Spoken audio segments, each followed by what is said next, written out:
I'm Warren Bachman. We've been growing cover crops for 6 or 8 years, maybe not on every acre. We did put it on, planted the corn last year. We flew that on.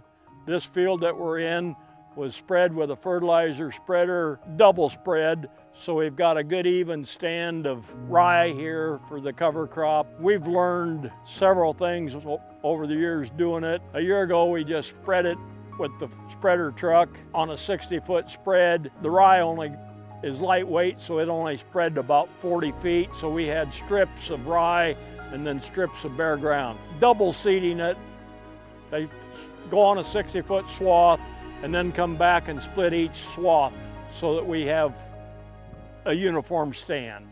The cover crops probably are slowing the rate of how fast the soil dries out right now. If you spray it early and kill it, and then it rains for 10 days and you don't get in, the rye goes down and then your soil never will dry out.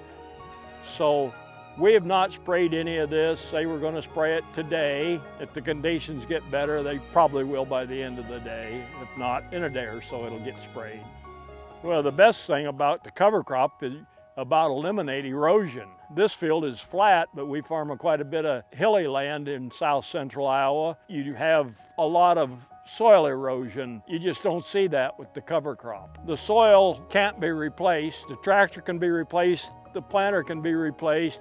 We want the soil to be as good or better than it was when we started. This is my 61st crop, I think, that I've planted, so that future generations have decent soil and not be all gullied up. And you may not notice it right away, but in several years of doing this, it puts organic matter into the soil, which helps with yield and makes the soil better. The higher the organic matter, the better.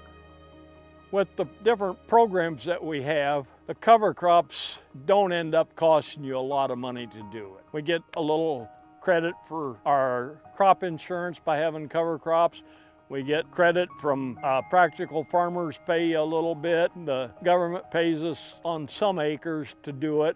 So when it's all said and done, it really isn't costing you very many dollars out of pocket to do it. It takes some time. We hire it seeded, so that's not a factor. It also helps on weed control in the spring, keeps most of the weeds down. It may cost a little more to spray it because it's got to be killed. That's be our bigger expenses. The seed, we're buying that from a local farmer, so it's not terribly high priced. And my dad always said, experience is a dear teacher, but fools will learn by no other.